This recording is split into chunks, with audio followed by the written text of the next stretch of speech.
because The this time of holidays. year, right? This time of year, and but right after the first of the year, I'd like us to be able to hit the ground running. I don't know if you had a chance to look at any of the YouTube videos. If you're not sure where they are, Jess can send a link out. But we had some really good feedback sessions at things you weren't able to attend. They had some good ideas that would fit for the ideal model team as things to explore. What I'm just going to lay this out there, and then we can talk about it as a group.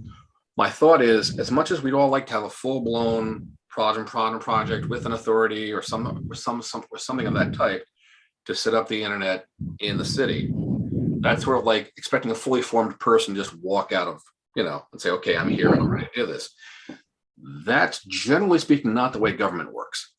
Certainly not at the local government level. What I'm thinking is, my thought on it was, we need to teach them to crawl before they walk before they run. What I thought about was something like they did with the sustainability committee. Now they have a sustainability coordinator as an internal point person to coordinate those projects, and he's doing them well. Is create a position, is have the city designate a position like that for municipal broadband. I think that's a good idea, right? Yeah. If we say, okay, our full ideal model is the end product will be potentially the separate authority, what's quasi-governmental, that'll manage this whole thing for the city, whether it's whether it's to manage contracts or run it itself. That remains to be seen. But the first step is to have a point person to coordinate an RFP process, to look at who's willing to partner up to piece together networks in the critical areas that we know need service right now. And that can then build the steps out from there, following a plan like X. Right. I think that makes sense. The other thing, and this is no offense at all to Luke or Jess or anyone on the IT team for the city right now, to expect an IT team of 4 to take on all of this on top of what they already do is ridiculous. This requires additional staffing. Ideally, it would have dedicated staffing to this purpose. They may reach out to people from IT and use their experience, but I think you really need a dedicated office so that you don't burden the IT team further. You could put them onto the direction of the CIO, like the sustainability coordinator is. But at the same time, they need the authority and just the bodies to have the dedicated attention to this that we know it's going to need. Yeah, and the IT department is very internal focused. We deploy computers to city employees, and we help troubleshoot that. It's a very different beast. Yeah, this needs to be that mostly external with an internal piece. They could talk to you guys about the internal piece, but really they're we're looking at what we're doing outside the city that links with city operations to provide this service. And I think, that's my whole thought, Luke, is there needs to be someone with that type of full focus as what they do. And quite honestly, that's something which absent broadband grants could be funded with our ARPA funds, the same way that they're creating a lot of the new jobs they are in this year's budget. They could take money and say, well, okay, just as we created a neighborhood services department now and planning to staff it with 30 some people, we can create an office of municipal broadband with a municipal broadband coordinator, a grants person, a lawyer, and administrative staff to handle grants, coordinate with the community, coordinate grant requests, coordinate the request for proposals to provide service to these areas. So with the coordinator, would it be someone necessarily more of a like MIS background, like management information systems, and not necessarily like engineering? Correct? Right. Bingo. Yeah. Yeah. I'm think of it as management more than techie. It helps if they have some technology too. There's no question. That's something that we need to be talked about. If they don't have technology, they need to have a person that does, because they need to be able to speak to what the requirements of the RFP is. And execution. Right. And so forth. And how are we gonna check the performance? What's the performance monitoring going to look like? So these are things they need to be able to take into account. But that can be a service that they contract for, quite honestly. Here's who we're going to bring in that's going to monitor this for us and give us these reports that tell us, are we on track with the construction of this? Are we on track with the quality of service? Is the quality of service that we asked for being provided? So that's the kind of approach that, at least in my mind, I started to think about that this past week, because of projects that I was working on for school, to be honest. I think to myself, okay, this is the incremental approach that we probably need. So maybe, for instance, if we agree that that's the way that we want to go, I think that would be more scalable, right? Realistically, than the creation of authority right now would be somewhat cumbersome. It's a high risk. A lot, right, and pushback as well, right? It's a way to manage the risk, scale up, certainly, which we know is going to take time. Of course. It allows us to use funds to pay for the cost of it that we already have in hand and that are available for those types of projects. The other thing to think about with it is, do we want an internal board of the city similar to what they did with sustainability at first? So you can say, well, here's a board, so we can have someone from the IT department to look at the internal connection if we needed it, someone from common council, someone from the mayor's office, and the coordinator. Say, okay, here's the people that approve the RFP. Here's the people that will help bring the technology to bear before we hire the dedicated staff for the office of for the broadband office. And again, that allows that to be scalable. And provide a framework as well. Right. And I think, and that gives you the framework down the road, if this is working well, to create the authority. Right. That'll be like a progression. Right. And it also gives you time to talk to the state delegation about getting the legislation through to have to carve the niche in the authorities law to allow specifically for the creation of broadband and band authorities by local governments. That'll take at least one session. Now, I know from talking to Pat Fahey that she was thrilled with the idea. I'm sure that John, she's usually on board with it. Yeah. Right. John McDonald, I know would be on board. Neil, we can be on board whether he wants to be or not. I don't think he'd be a problem for it. And certainly it plays into the government and plays in the executive branch agenda, which is to promote tech and to promote access. So she wouldn't have a problem with it. So now you've got all the pieces lined up, and we can just move through the process to sort of make this happen. If we agree as a group that that's the approach that we want to take, the benchmarking team could go and look at different cities or towns where they follow that same type of stepped that same type of step process. See what kind of details, what problems they ran into, what look like best practices. The ideal model team can start to think about how that might look. Martin, from your point of view, from the finance point of view, you can look at what the financing for that stepped approach would be. And it gives us a way for Jeff to say, okay, the different potential communities community partners, how would they lock into that? So to me, I think it's probably the best way to give us a cohesive approach as a group as we head into this next phase. Yeah, this literally gives our project legs, I think. Yeah. if we get the coordinator and then the like the proposal of an internal board. Yep, and I think you want some community input on that board. Exactly, right. And so you previously mentioned the ARPA funding. Yeah.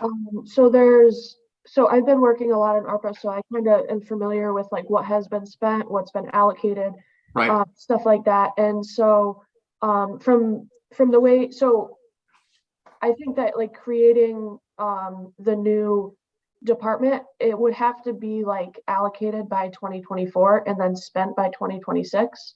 So yeah. I don't know if that like kind of lines up with your guys' timeline. But also from my understanding, I believe that most of the money is it's either being sent out into the community or it's being used for revenue replacement. To my knowledge, I don't believe we have like a lump sum that's kind of just well, the question is, are they going to get more money of that type? And I think the answer is yeah. So I mean I use our ARPA as the example. It's almost, it would be like the seed money to do it, and then we realized would have to be part of the normal budget moving ahead. But yeah, I agree with you, Jess. We need to think about it. We need to think about that. The other thing to think about is it could also be one more piece to help strengthen the request for permanent capital city money from the state, which I know they're trying to push, is to make that capital aid rather than a yearly walk up the hill with a begging bowl in hand. They want to make it a permanent thing where it just occurs each year. And if we say, well, these are the kind of projects that it's for, which are, hey, knock, knock, wink, nod, wink, wink, in line with your state level strategy for what you want to see with broadband, that makes that pitch a little bit better too. So it's and more appealing, right? It's their consistent political appeal. It feeds a lot of different mouths politically, with what they need to get what the city wants. We're packaging it in a way that makes sense. It promotes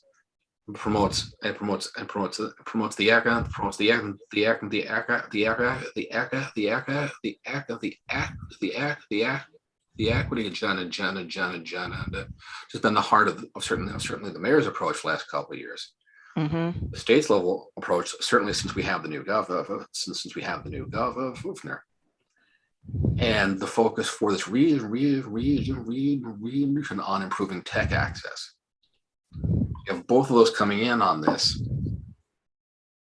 I think it's our best hand to play. That's just my 2 cents on it.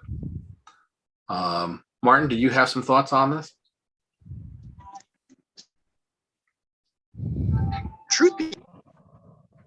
Yep, sorry, you started to cut out. Martin? I'm sorry, we got poor reception. We can't hear you if you're speaking. Yeah. You don't appear to be on mute, but I'm not hearing you. We're not hearing you. Can you send it in chat if you can't be all right. I don't know if he's there or not. All right. Dana, so I mean, if you agreed down, I think, I'll talk to Jeff about it. I think he'd be on board with this too, from things that we've talked about before. But I do think that it also gives us time to sort of build the bridges with the state that Brian had been talking about. Correct, right. Because they have a lot of cable access that they're not using. They have a lot of capacity, with their fiber that they don't use right now. Right, and that can help supplement what we're trying to do. Right. And so if we look at that, it also gives us time to see what the county is going to do with its commission and what its proposal is. Have you heard anything about that? I've been trying to keep my finger on that. I don't see too much. They haven't reached a final plan. They came in and met with us. And you can watch that YouTube video. That was actually a very good session. Okay, was that like 2 sessions ago? Yeah, that was in October. I think that one I missed. Oh, okay. Yeah. I'll make note of that. And that was very good. We got a lot of things, not just from the county plan, but also because he was talking about previous broadband networks that existed in the city, and how we might be able to build off that if they upgrade it, because the nodes are still out there, but they probably need to be upgraded. So do you know if they have any public facing information right now? I don't even think they're on the county website. I don't believe so. They're trying to draft up a plan now, is what I was told, and they were sort of in the midst of that. They said they would send that to us as soon as they get it. Jess, have you seen anything from them yet? No, I haven't seen it. Oh, okay. Maybe we want to reach out to them and just say, hey, just wanted to follow up. Do you have anything for us yet? Because that allows us to sort of dovetail in with what they might propose, which I think is going to be a lot of the same thing. Okay, we know we need to crawl before we walk. Here's the approach we're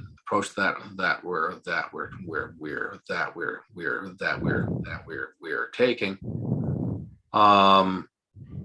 And if we look at, Jess, from what you said, from the ARPA funds allocated 2024, spent by 2026, that would make sense.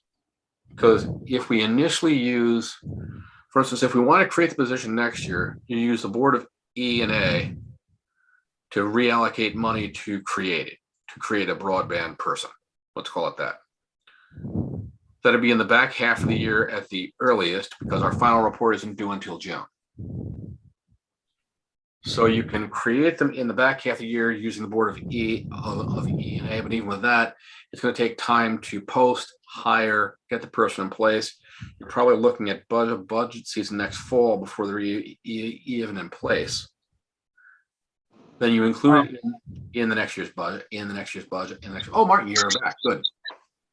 Sorry. Well, just out of curiosity, as I'm hearing this stuff out, do we also, if we are going to fund the position with this too, do we also want to request that we put some sort of seed money aside to basically maybe fund the study of what we ultimately recommend in this report?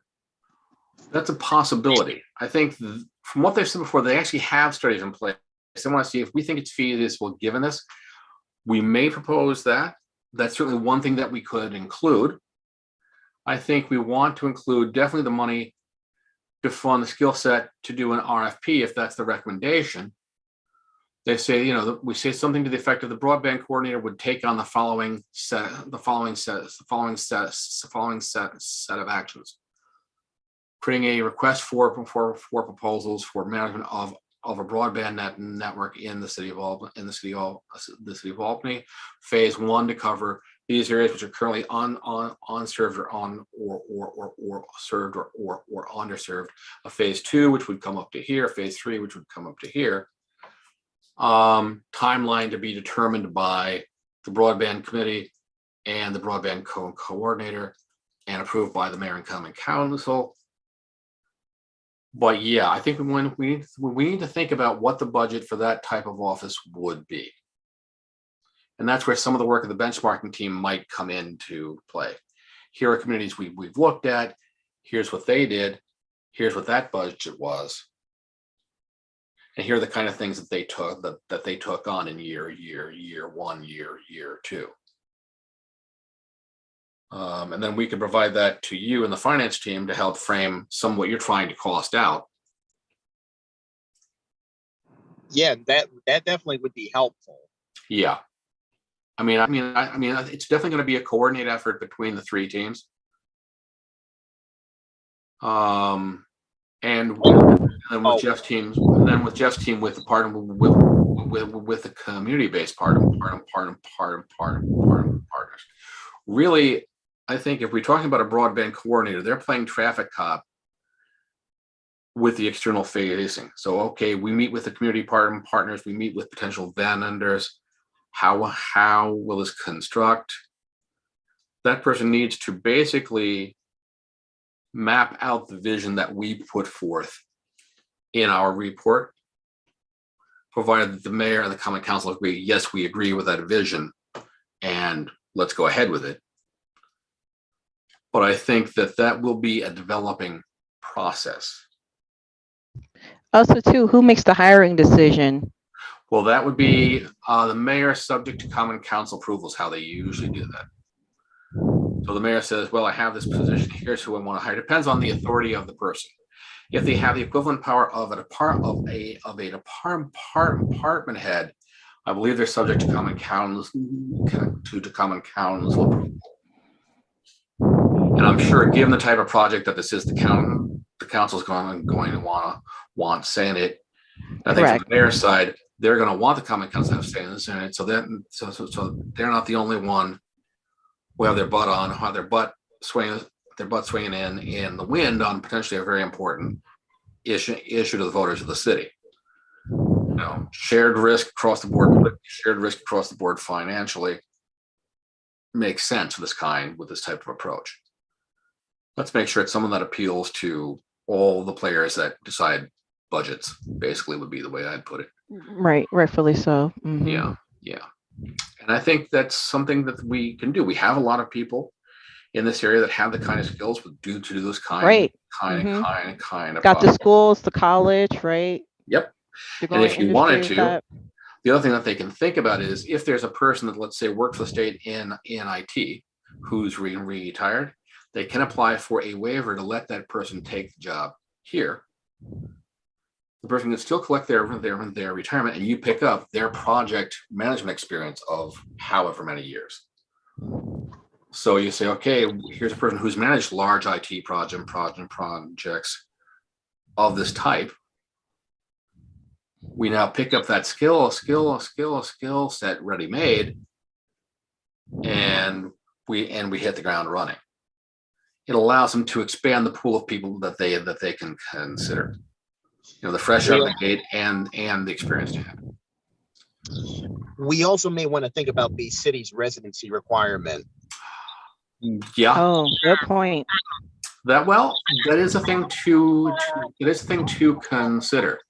It would have to be built into any legislation creating the position, whether you want to make it exempt.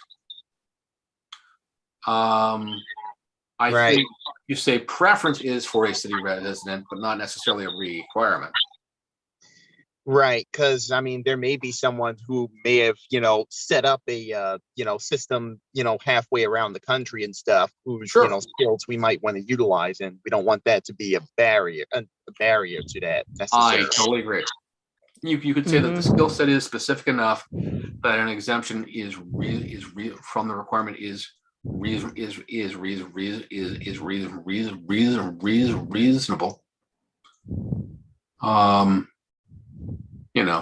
Because that's one of the challenges that local governments have, is acquiring people with that kind of expertise.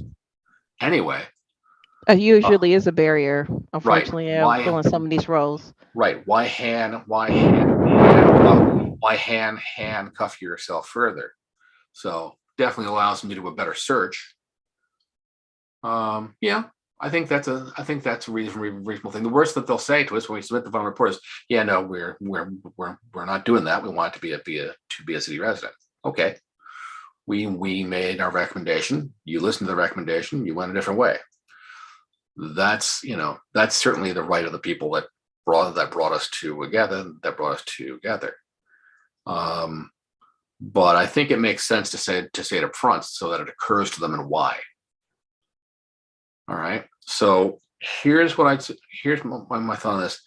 So if we agree that this is the way we think is best to proceed, let's plan for this. As I say, we can start some of the sub-team stuff going. Martin, maybe if your team and my team start to do a little looking around at what's out there, we can sort of look at the finance piece. I think Brian's was going to work with your sub and the sub team, which correct. I'm sure he has experience with this type of approach. Mm-hmm. So you guys can start to say, okay, here's how we lay out the phased plan for doing this. And then we bring the pieces together sort of mid-month after the first of the year. Okay. Just to have an outline of what what our thoughts are. So were you thinking midpoint, like after Martin Luther King Day? Yeah. Or a little bit earlier than that? We can look at that. Looking at my calendar. Right. Let me bring my calendar up here for 1 second.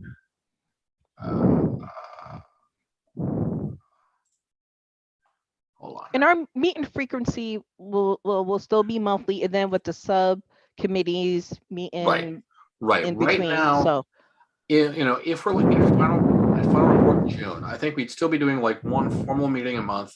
Okay. Probably through March. Okay. And then we could go to 2 meetings a month as we start to really draft the final plan. The other thing, as we get into the real spring, I'd like us to have our final report basically laid out. So we start to do meetings out in the community itself to sell this. Say, here's what we think. We can start to think about where we want to meet with the community, and how many of those sessions to do across what period of time. Then we take that feedback.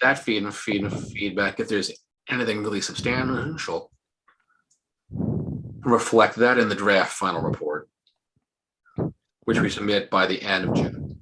That's a good way to incorporate the public feedback.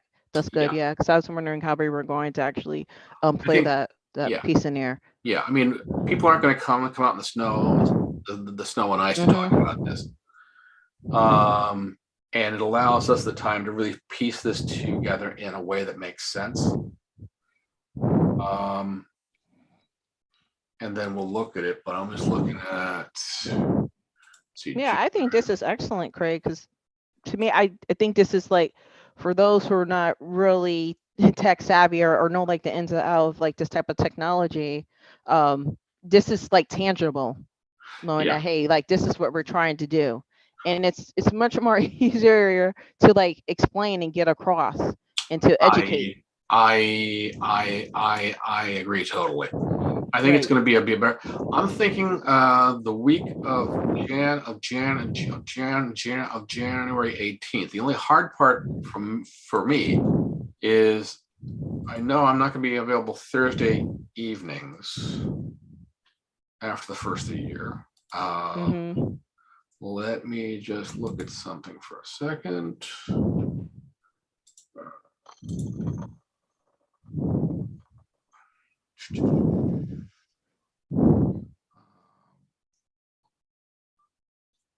Monday. Okay, Wednesday we could do it. So Wednesday the 18th, if that works for people. That's my other question: is do Wednesday nights work for people? Wednesday does. Most evenings do. Okay. So let's say Wednesdays at 6. The only thing with Wednesdays, and I do have another set of meetings that happen on the first and third Wednesday of the month. So they happen at 7 p.m. So it's a little tricky, but the second and fourth Wednesday of the month, that's fine with me. Okay. Let's see. The second Wednesday of the month in January would be what? The 11th. Okay. Or do you want to do the 25th? Which would be that fourth Wednesday? Yeah, let's do the 25th. Okay. Let's do the 25th, Martin, because that'll work for you. Yep. Yes. Let's plan on setting them up from there out for the second or the fourth Wednesdays in each month. The second and the fourth, or one of the other? Well, one or the other. Let's. Okay. Starting with February, let's do the second. Okay, so which would be the 8th. Fourth week, and then going forward, do the second week. Right. Okay. Subject to any change. We don't know the rest of the team if that works for them, but let's for now plan on doing that. And then the sub teams, I'd say do me a favor when you set up sub team meetings, CC Jeff, CC me, CC Jess, so that we can sort of plug them into our calendars too. Some we may be able to attend, some we may not be able to attend. That's another thing I wanted to do too. Ask about like even if I'm not on that subcommittee, can I just like sit in or listen? Yeah. Oh, yeah. okay, good. Oh, yeah.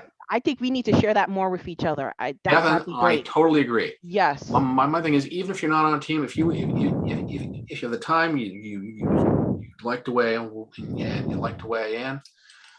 There's only a handful of us, so certainly all hands are welcome is the approach that I take with it. And if you have the time and the ability to help out with each team's work, please, that would be great. I would like us to get more bodies, but I don't think we're going to anytime soon. I don't think so either. No, it doesn't look that way. But I think we have a good core group, so we should be okay.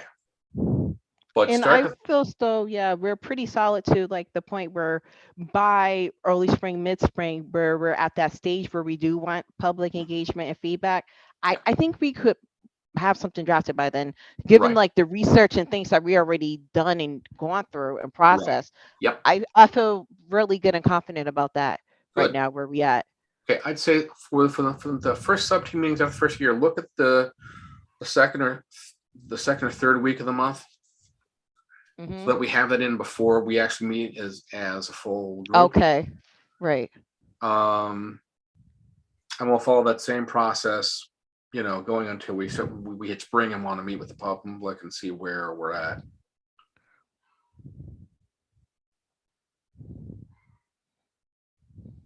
I think that makes sense. And then I think we should be okay. I feel a little bit better because I really wanted to get a framework on this because I'm worried about drift. Because we were starting to drift a little bit. We had a really good intense period where we got it done, got good feedback. And we did do some meetings. They were productive, but I know how easy it is to get life sort of. That's true. So I feel better about this now. I think this is good. Yeah. I think it's why we didn't think of this sooner as one of the earlier options.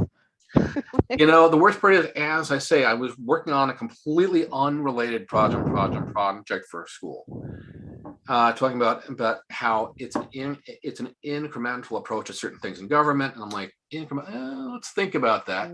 That's Albany too, right? And then I started to think about when we met with people from the county broadband stuff, when the sustainability coordinator came in.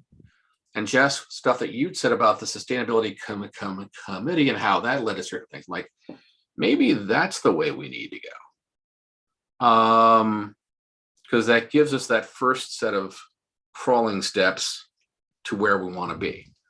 This changes my perspective too, as well. Like a complete 360 from where I was like at 6 o'clock. There you go. Earlier, yes. Good. Well, and again, if ideas occur to anybody like that at any point, definitely bring them in, because there's no corner on any of this. And I think we had a good session here, feeding back and forth with where we want to go. And I think we have a plan as we head into the next 6 months. Basically, that's what I was looking for from tonight's meeting. Right. I was thinking about that. Yeah. So I think we're good. All right. Is anything else anyone wants to bring up that they had questions about, want to ask about? Oh, do you know if we ever got like any official feedback from the council besides like what we presented? Okay. Beyond saying great job.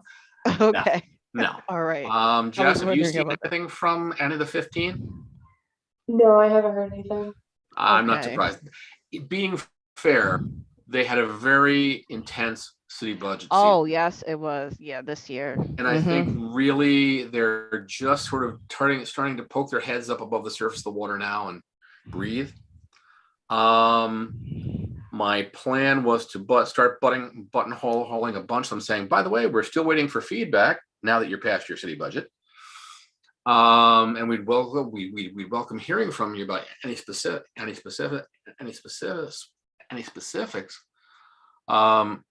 But I wouldn't expect that to come much before the first of the year. Yeah. And fill vacancies too, right? Yes. Well, I've been asking about that. Basically, if I walk into a room and Chief's there, Chief tries to do the silent, like walk around. I'm like, you're not getting away from me. I want to know about this.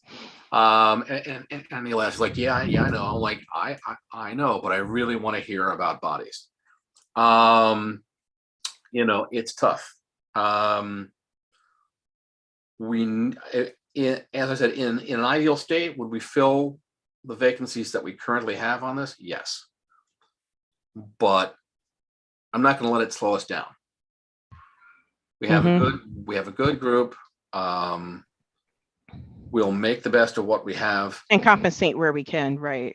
If we need an extra set of hands, we can reach out to people we know and bring them in. I think we've been very lucky with that, especially this fall. We've shown that that's worked out well. We got some good feedback from all the guest people that came in. I would like to try and get someone from the library in next up, because they've been doing some very good things trying to promote broad and free broadband in the community. And I'm sure they're hearing feedback from different people. And I would really like to partner with them, especially when we go into the community feedback portion of this. Say, okay, can we use the library locations for our meetings? Will you help us promote this? And I think the answer to that would be yes. So that may be the way we get the supplemental hands that we need. And the partnership as well, right? Right. That's when we're going to get into that next phase of, okay, if we don't have an army of our own, can we borrow one sort of approach? Certainly the common the people on the common council send out newsletters each month to the neighborhoods in their areas.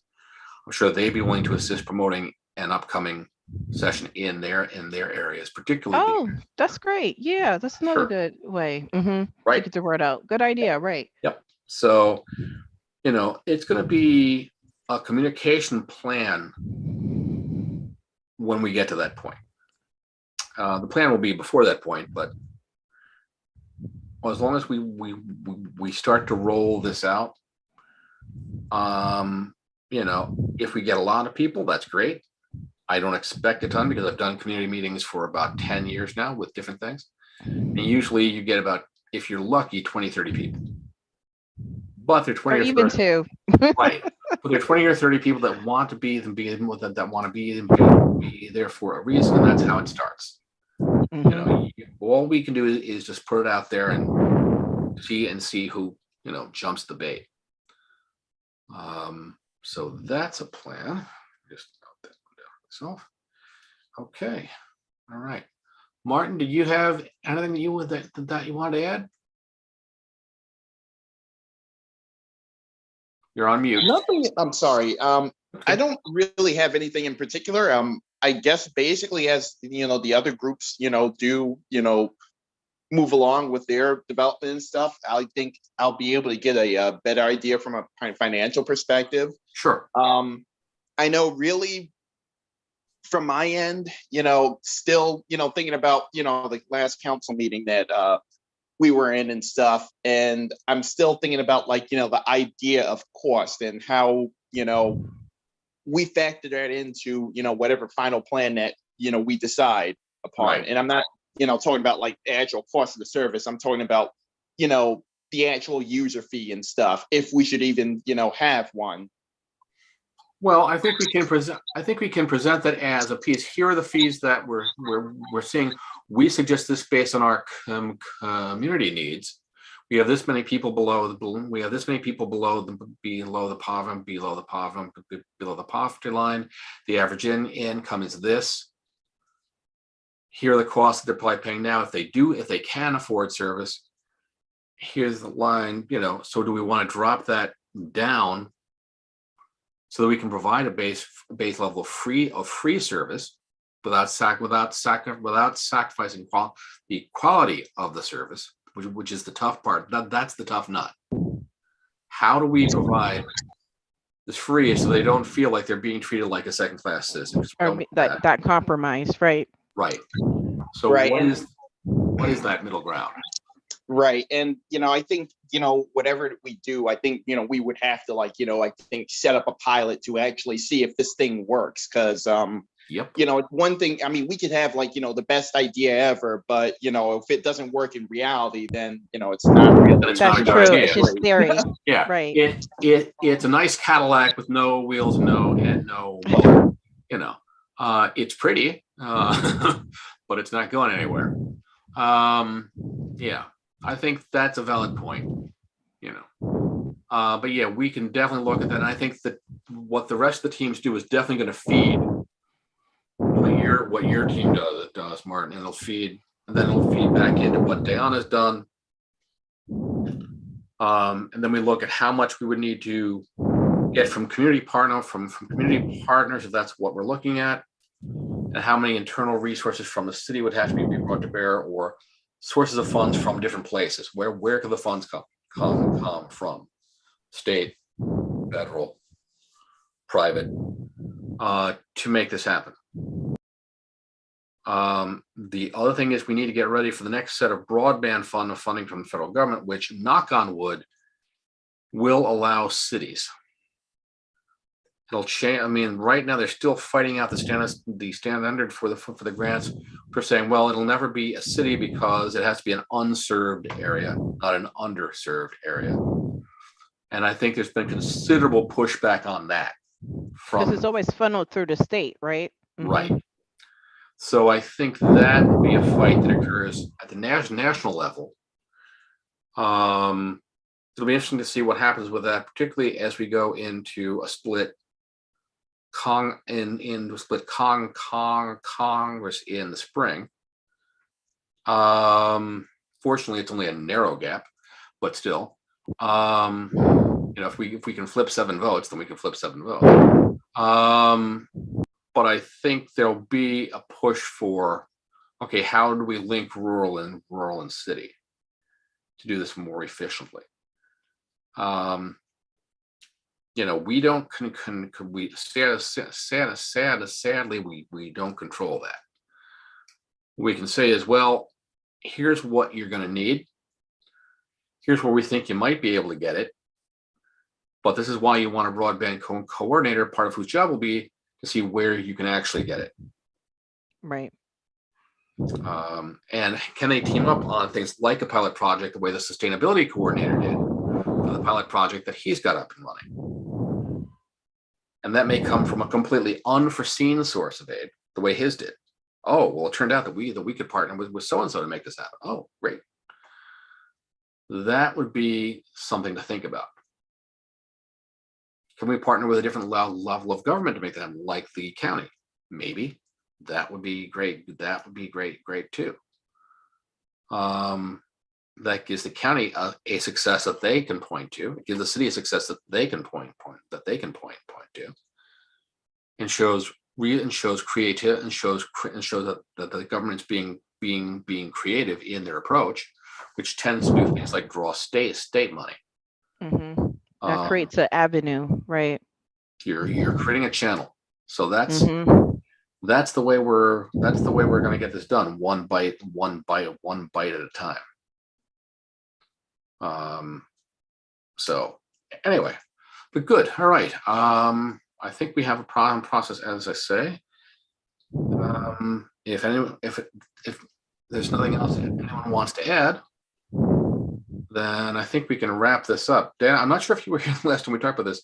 We can't take a motion to adjourn because you said that a few times, right? Right. So if everyone's good, we'll just wrap this up for now. Jess, you'll send the meeting out invite for the after the first of the year thing, right?